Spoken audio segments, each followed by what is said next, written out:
एक बुलेटिन की शुरुआत एक बड़ी खबर से हम करने जा रहे हैं। जोशीमठ लामबगड़ में 4 लोग नदी के उफान में फंस गए हैं। एसडीआरएफ के जवानों ने उनका रेस्क्यू ऑपरेशन शुरू कर दिया है। भारी बारिश से नदी में उफान आ गया और उसके बाद ये घटना हुई है।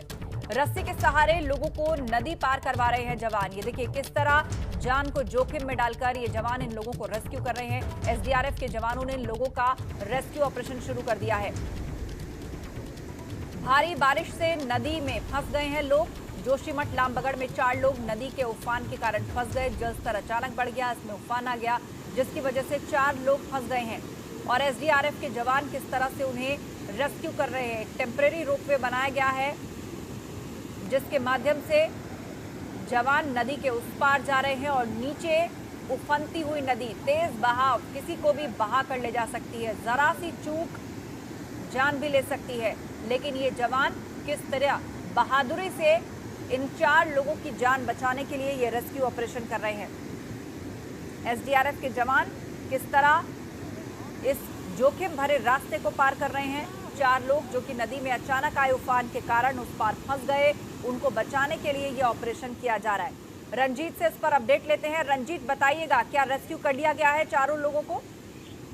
जी, आपको बता दो कि इन 4 लोगों को सुरक्षित निकाल दिया गया, क्योंकि जल जो कल बड़ी बारिश से लगातार 30 घंटे से इसे जोशीमठ विकास करना, उसके चलते हुए 4 लोग इस नदी के दोनों ओर फंस गए थे। उनको देखते इनकी सूचना तुरंत एसडीआरएफ को टीम को दी गई। इसके बाद एसडीआरएफ आकर उन 4 को वहां से अलग नदी से रेस्क्यू करके सुरक्षित बाहर निकाल लेते हैं।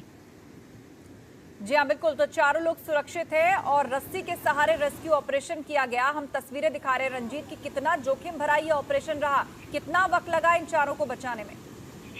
जी, इनको निकालने में कम से कम 2 से 2.5 घंटे का टाइम लगा, क्योंकि काफी जोखिम भरा था। क्योंकि जो अलकनंदा नदी है वो काफी उफान था कि उसको उफान के चलते हुए इनको रेस्क्यू करना इतना आसान नहीं था। लेकिन एसडीआरएफ की टीम ने कड़ी मशक्कत के बाद इन 4 को सुरक्षित निकाल लिया और वो 4 जो लोग हैं वो पूरी तरह से सुरक्षित है। जी, जानकारी के लिए शुक्रिया। तो 4 लोग सुरक्षित हैं, बाहर निकाले जा चुके हैं। लेकिन थोड़ी देर पहले जो ये रेस्क्यू ऑपरेशन खत्म हुआ है, देखिए किस तरह अपनी जान पर खेलकर एसडीआरएफ के जवानों ने तेज नदी के बहाव को एक टेम्परेरी रोपवे से पार करके इन 4 को सही सलामत उस पार पहुंचाया और ये रेस्क्यू ऑपरेशन अब खत्म हो चुका है।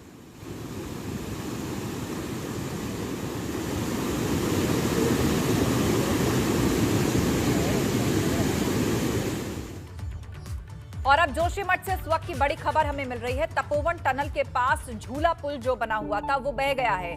भंग्यूल गांव को जोड़ने वाला पुल धौली गंगा में बह गया है। पीडब्ल्यूडी ने 2 महीने पहले ही इस पुल को बनाया था। 7 फरवरी को ऋषिगंगा में आई जल प्रलय के बाद ये पुल बना था, वो भी अब बह चुका है। मतलब तस्वीरों में जो आप पुल देख रहे हैं जिसे 2 महीने पहले ही बनाया गया था, वो अब बह चुका है। दोनों तस्वीरें आपके सामने।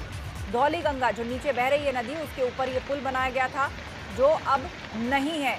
ये पहले की तस्वीर है और दूसरी तस्वीर आप देखें तो साफ दिख सकता है कि ये पुल अब गायब है। झूला पुल बह गया है। नीचे धौली गंगा नदी है जिसमें ये पुल टूटकर समा चुका है। ऋषिगंगा में बाढ़ आई थी जिसके कारण इस पुल को नुकसान हुआ और ये झूला पुल टूट करके इसमें बह गया। ऋषिगंगा में जल प्रलय के बाद ये पुल बनाया गया था लोगों की आवाजाही सुनिश्चित करने के लिए, लेकिन ये पुल अब बह गया है। तेज बारिश, मिट्टी के कटाव के कारण झूला पुल बह गया है।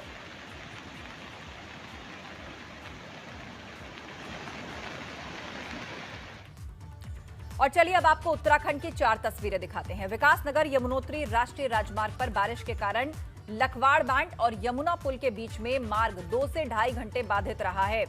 जगह जगह रोड पर पत्थर और मलबा आ गया था जिससे कि गाड़ियों की लंबी कतारें लग गई थी। ये 4 तस्वीरें आप देखिए, विकासनगर, जोशीमठ, चमोली और हरिद्वार।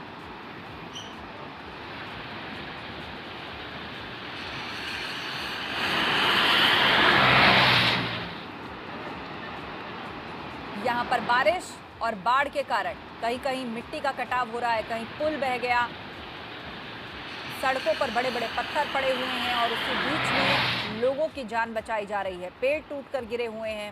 विकासनगर, जोशीमठ, चमोली और हरिद्वार से 4 तस्वीरें हम आपको इस वक्त दिखा रहे हैं।